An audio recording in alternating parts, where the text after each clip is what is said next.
Bonjour Raphaël Baquet. Bonjour.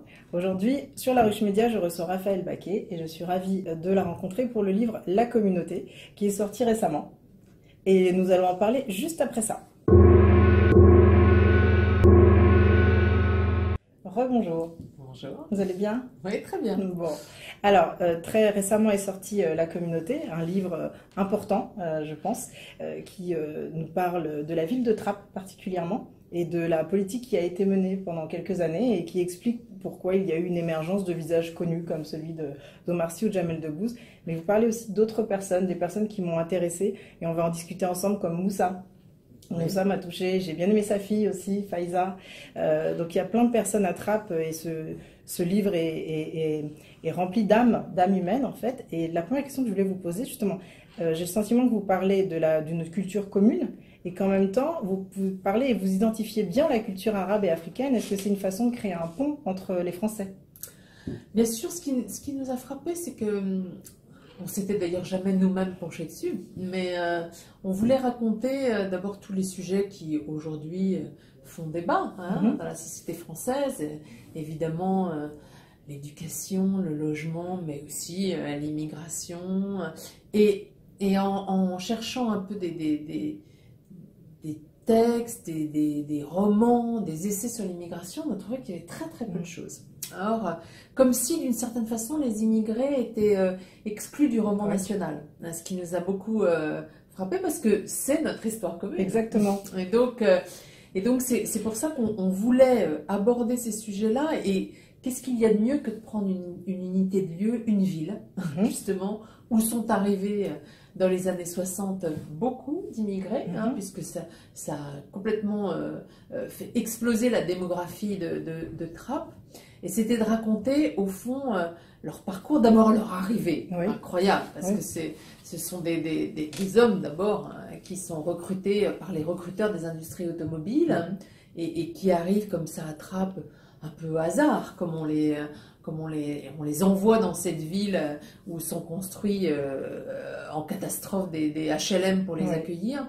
Comment est-ce qu'ils étaient arrivés, cette espèce de déracinement, d'exil, avec le sentiment d'arriver dans un Eldorado, puis tout d'un coup la désillusion face à la réalité dure de la vie ouvrière.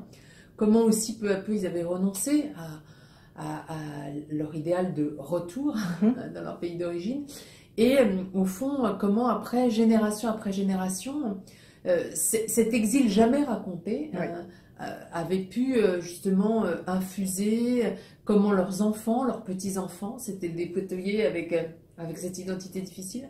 Et c'est ça qui était passionnant. Et ce qui est intéressant, c'est de voir justement l'exemple de Moussa, mais qui est emblématique d'un tas d'autres exemples, c'est qu'il s'installe, il prend la carte du Parti communiste, donc qui est très important là-bas à ce moment-là, et il installe sa fille au lycée catholique. Donc c'est une forme d'intégration violente, mais en même temps, justement, vous parlez très bien de l'exil et de la douleur forcée. Et sa fille, Faiza, donc vous verrez dans le livre, dit à l'école, Jésus n'est pas le fils de Dieu, donc elle se fait virer. Et c'est assez étonnant de voir qu'avant l'heure, en fait, il y avait déjà des immigrés qui avaient compris ce que ça voulait dire que de s'intégrer. Alors surtout, Moussa, c'est un homme particulier parce que lui, il n'est pas ouvrier au départ, il est pharmacien. Il est pharmacien au Maroc. Et évidemment, il connaît, hélas, ce que connaissent beaucoup d'émigrés, c'est-à-dire le déclassement. Et donc, en arrivant en France, il ne peut plus être pharmacien, il va être simplement laborantin, mais il reste un homme éduqué, ambitieux pour ses enfants, soucieux de leur scolarité. Exactement. Et donc évidemment, alors qu'il s'est retrouvé à Trappes, il fait inscrire sa fille. Il ne veut surtout pas la mettre au lycée de Trappes, qui est déjà pas un très bon lycée. Il la met à Versailles, au lycée catholique.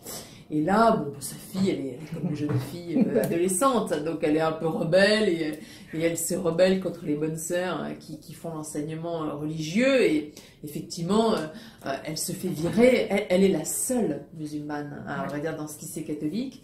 Et elle se fait virer parce que là, elle a contesté l'idée que Jésus soit le fils de Dieu. Et ce qui est intéressant, c'est que ça raconte cette espèce de décalage entre un père qui veut absolument, d'abord qui lui-même n'est pas très religieux, Oui.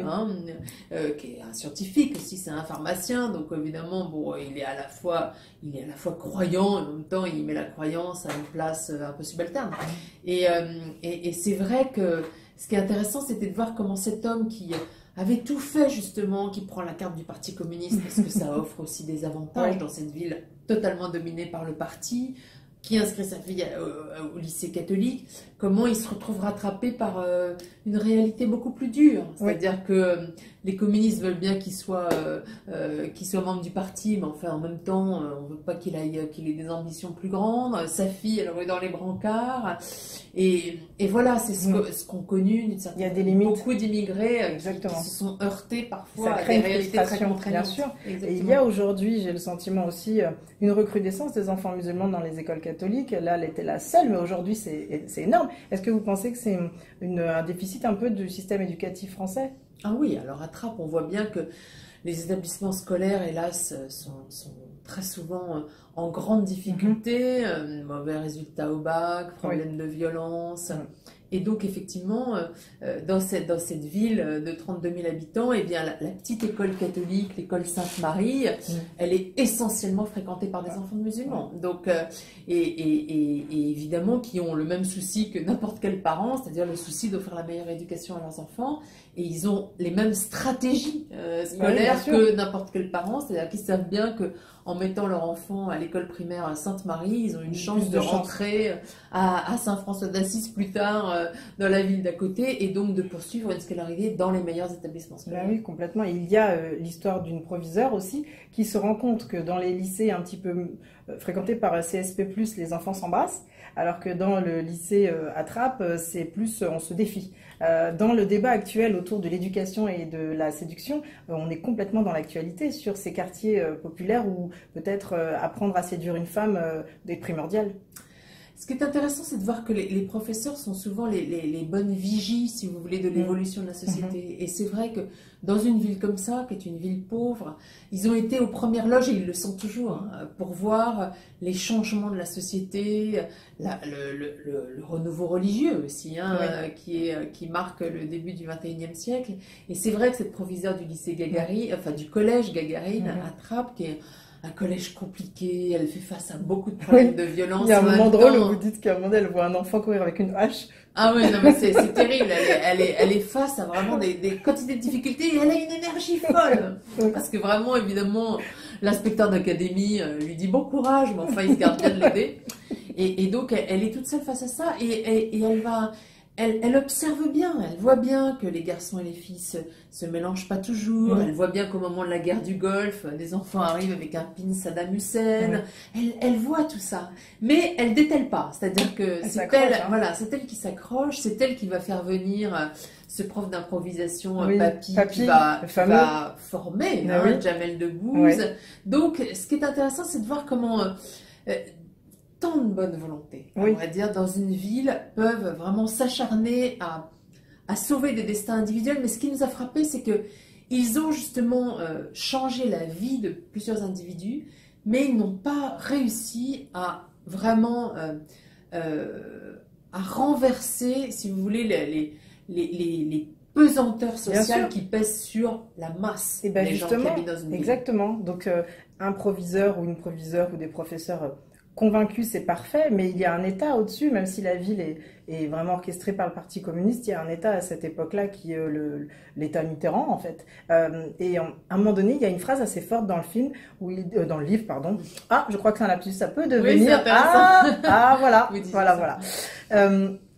Trouvez-moi des nouveaux visages pour donner notre image des banlieues. Et il s'agissait à ce moment-là de Jamel Debbouze parce qu'il y a eu un hasard de circonstances qui a fait que c'était lui, ce visage-là, qui allait être emblématique.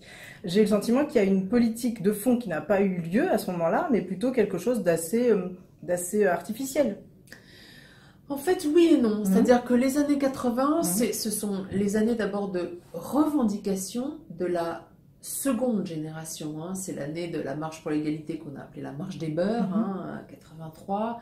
C'est l'année où justement les enfants d'émigrés, les émigrés jusqu'ici, la première génération s'était contentée de travailler avec l'espoir de revenir au pays, puis finalement sans aucune revendication.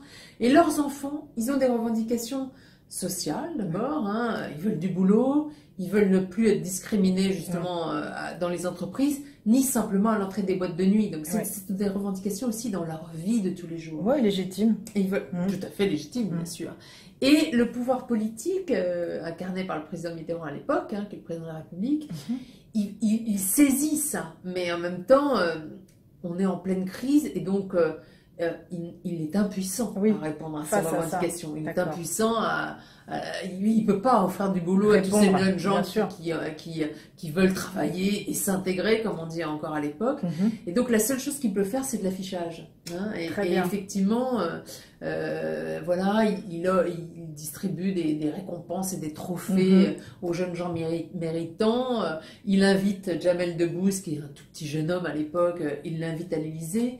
Vous voyez, il fait comme ça, il manie les symboles. Les symboles, exactement. Mais la réalité de la société, hélas, ne suit pas cette grande transformation et ces grandes revendications et aspirations de toute une génération. Et ça amène très bien à ce que vous dites très bien. Alors, j'arrive pas à le prononcer.